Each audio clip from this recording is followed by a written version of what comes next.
Hello everyone. लोक प्रशासन के यूट्यूब चैनल में आपका वेलकम करता हूं। दोस्तों, हम पढ़ रहे हैं लोक प्रशासन यानी कि पब्लिक एडमिनिस्ट्रेशन। दोस्तों, मैं हूं सत्यवान।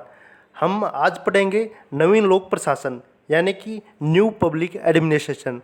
देखिए, न्यू पब्लिक एडमिनिस्ट्रेशन की शुरुआत कब हुई, किसने की और इसका विकास कहाँ से स्टार्ट हुआ। ठीक है, तो कंप्लीट वीडियो को अंत तक जरूर देखना। दोस्तों, स्टार्ट करते हैं नवीन लोक प्रशासन। देखिए, नवीन लोक प्रशासन की शुरुआत 1960 में हुई। कब हुई दोस्तों? 1960 में। इस दशक में कुछ युवा विद्वानों ने लोक प्रशासन में मूल्यों एवं नैतिकता पर बल देना प्रारंभ किया। क्या किया? कुछ विद्वानों ने लोक प्रशासन में मूल्यों एवं नैतिकता पर बल देना आरंभ किया। कहा जाने लगा कि कार्यकुशलता तथा मितव्ययिता ही समस्त लोक प्रशासन का लक्ष्य नहीं है। भाई, कार्यकुशलता हो जाए और मितव्ययिता आ जाए, ये ही लोक प्रशासन का लक्ष्य नहीं है, बल्कि उसे मूल्योन्मुखी होना चाहिए। इस नवीन प्रवृत्ति को ही नव लोक प्रशासन कहते हैं। इसकी शुरुआत अमेरिका से हुई। कहाँ से हुई? अमेरिका से। और कब हुई? 1960 में। देखिए, लोक प्रशासन के क्षेत्र में 1968 के बाद नवीन विचारों का सूत्रपात हुआ। इन्हीं नवीन विचारों को नवीन लोक प्रशासन की संज्ञा दी गई। 1971 में फ्रैंक मेरिनी, नाम याद रखना है, फ्रैंक मेरिनी द्वारा संपादित पुस्तक नवीन लोक प्रशासन मिनोरबुक परिप्रेक्ष्य के प्रकाशन के साथ ही नवीन लोक प्रशासन को मान्यता प्राप्त हुई। ठीक है, देखिए 1960 में इसकी शुरुआत हुई और इस दशक में क्या हुआ, कुछ युवा विद्वान थे, उन्होंने ये कहा कि कुछ नया होना चाहिए, यानी कि उसे मूल्य उन्मुखी होना चाहिए लोक प्रशासन को। तो इसकी शुरुआत अमेरिका से हुई। 1968 में नवीन विचारों का सूत्रपात हुआ, नवीन लोक प्रशासन की संज्ञा दी गई, जिसे 1971 में फ्रैंक मेरिनी ने एक पुस्तक लिखी, नवीन लोक प्रशासन, जो मिनोरबुक परिप्रेक्ष्य के प्रकाशन के साथ आरंभ हुआ। देखिए,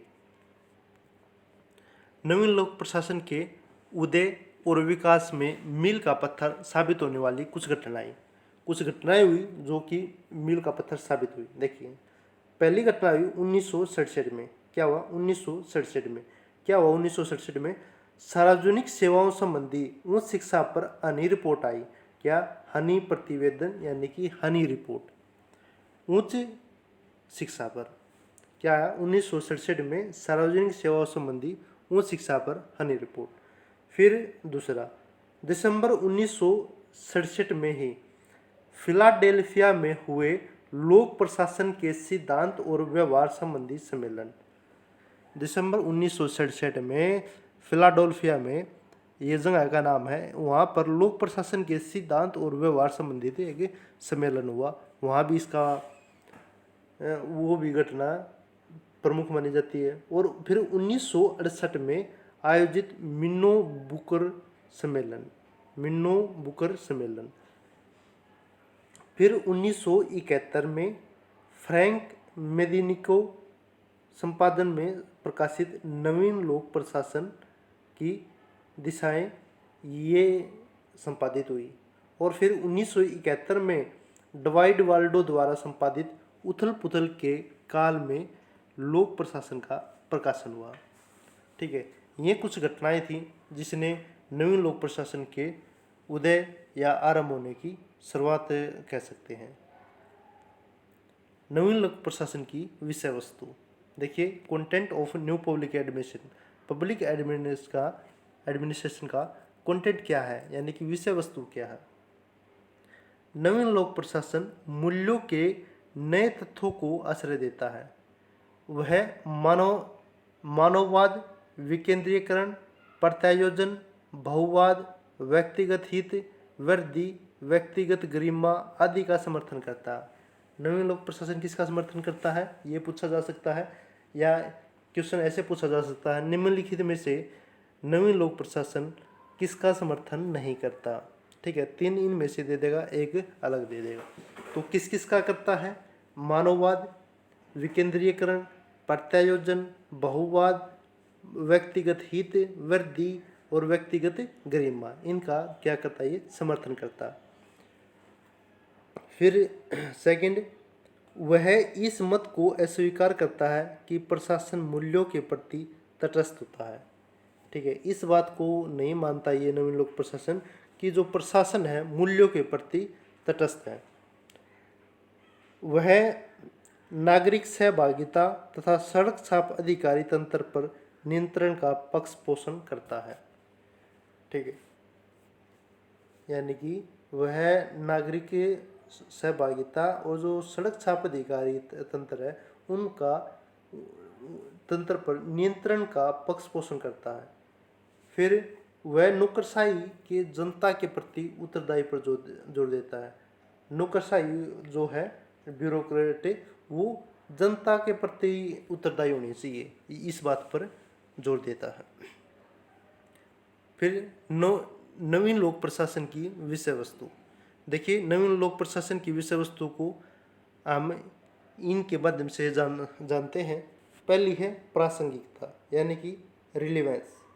ठीक है, फिर मूल्य यानी कि वैल्यूज। ठीक है, और फिर है सामाजिक समानता, इक्वलिटी, और फिर है परिवर्तन यानी कि चेंजेस। ठीक है, तो इनके माध्यम से इसकी विषय वस्तु को जानते हैं। ठीक है, पढ़ते हैं इनके रिलेवेंस, वैल्यू, इक्विटी, चेंजेस, ये क्या है। देखिए, पहला पढ़ते हैं प्रासंगिकता यानी कि रिलेवेंस। प्रासंगिकता शब्द लोक प्रशासन की वर्तमान परिस्थितियों में उत्पन्न समस्याओं से जूझने की अक्षमता की ओर संकेत करता है।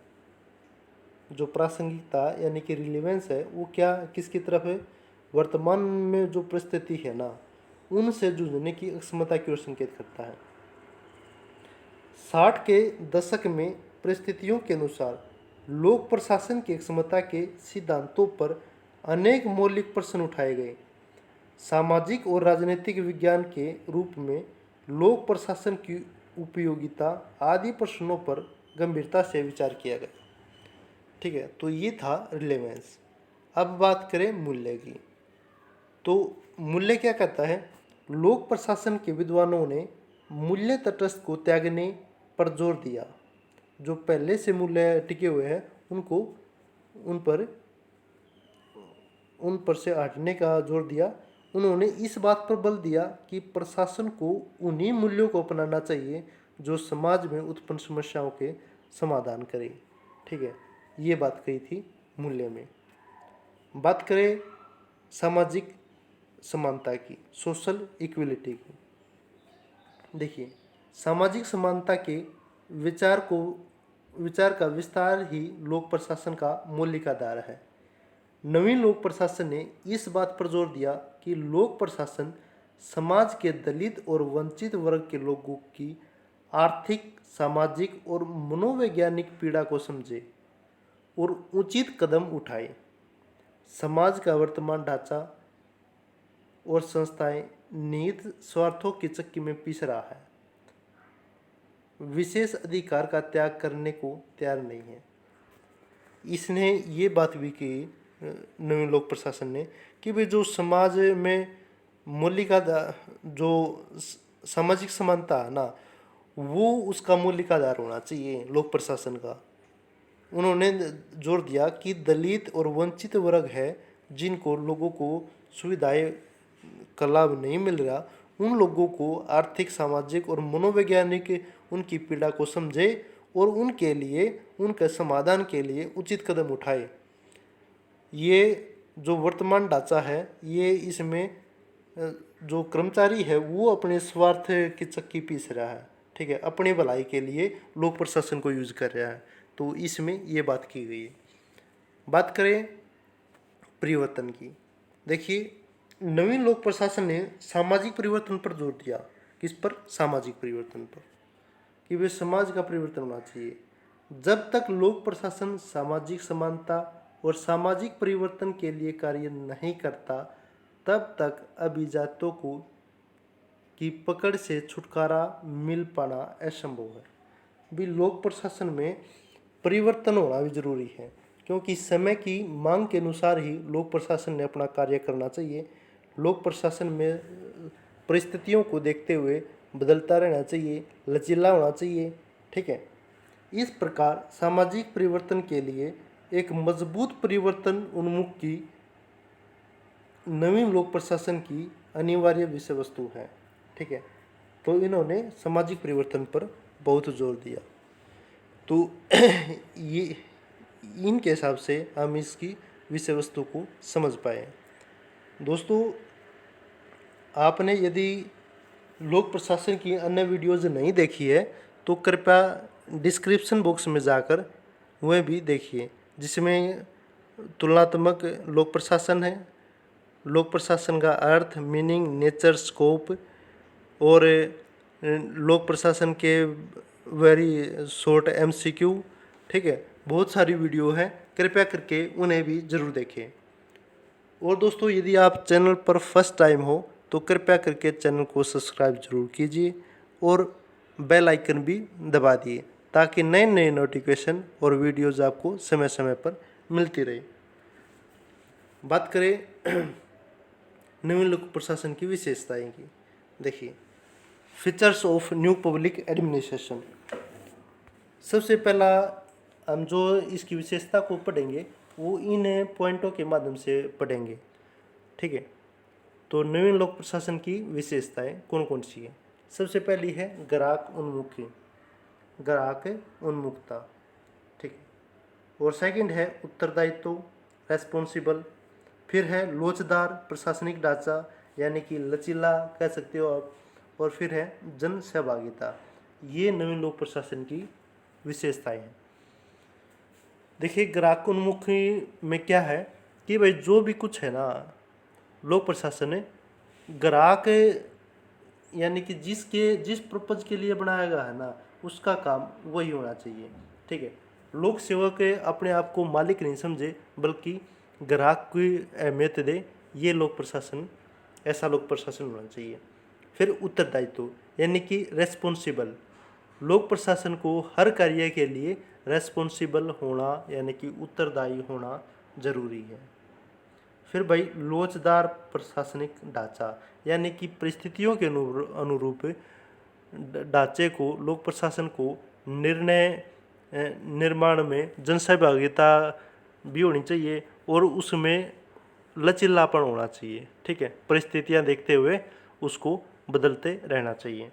और जन सहभागिता, सभी लोगों का सहयोग हो, जिसमें जनता का सहयोग प्राप्त करके जनता की समस्याओं के प्रति संवेदनशील होकर काम किया जा सका, तभी काम अच्छे से हो सकता है।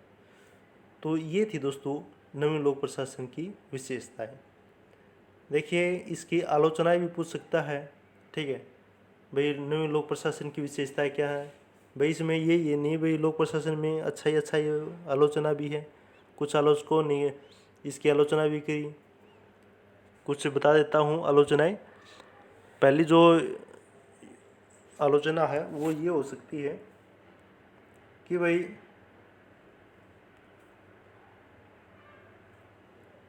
नवीन लोक प्रशासन का अपना एक स्थान है, इसका संबंध समाज से कोई कनेक्शन नहीं है।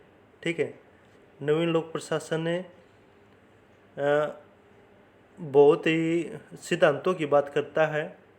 ठीक है, इसमें किसी व्यवहारिक लक्ष्याधारित सिद्धांत का खोज का प्रयत्न नहीं किया गया।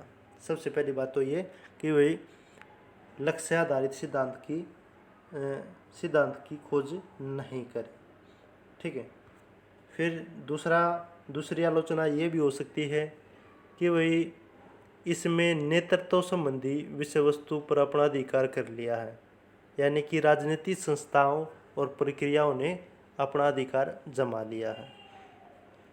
और ये भी कह सकते हैं भाई इसमें कार्मिकों का, प्रशासकों का आत्मबल गिरा हुआ था।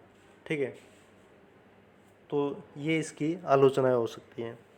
दोस्तों, आपको वीडियो कैसी लगी कमेंट बॉक्स में ज़रूर बताना।